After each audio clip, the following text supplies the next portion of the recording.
Bonjour à tous, je vais faire un tour assez visuel qui peut être intégré dans une routine plus longue ou bien simplement exécuté comme cela. On fait donc choisir une carte librement au spectateur. Mettons qu'il choisisse celle-ci. Il s'agit du roi de pique. Puis on perd la carte dans le jeu comme ceci. Non, non, vraiment, je ne triche pas. Elle est ici. On peut couper le jeu comme ceci pour perdre la carte. Donc évidemment, la carte n'est pas dessus, mais simplement en retournant celle-ci et simplement comme ceci, on révèle la carte choisie.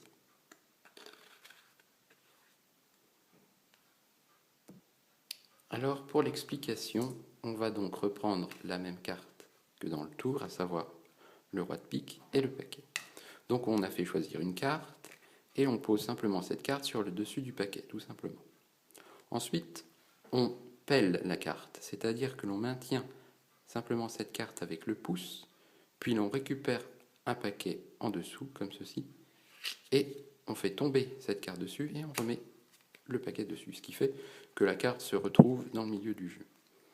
Et sous prétexte de dire non, non, on n'a pas triché, elle est bien dans le milieu du paquet, on peut aller chercher la carte comme ceci pour bien évidemment la montrer.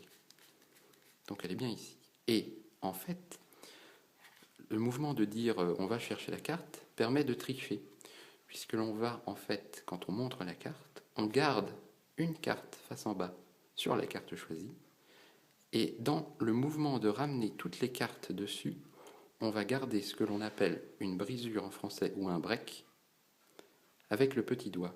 Ce qui fait que on ramène toutes les cartes comme ceci, et en fait on a gardé un espace entre un paquet de cartes et la carte choisie.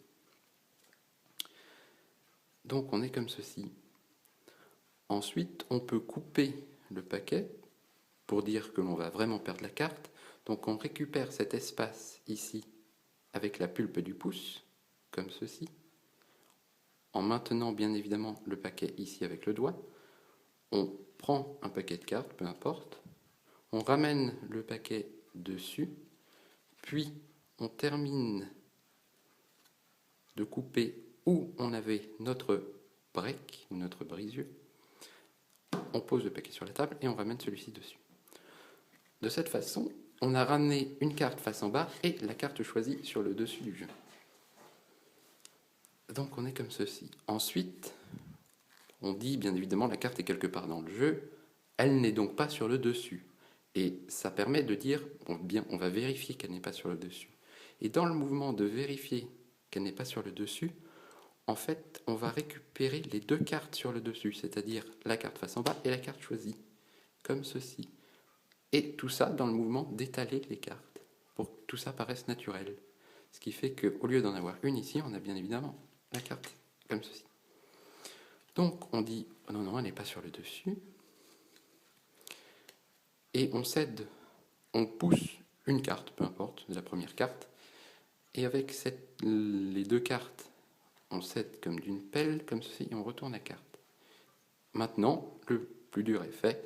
Il suffit de poser la carte, enfin les deux cartes comme ceci, et de simplement soulever la première pour révéler la carte choisie.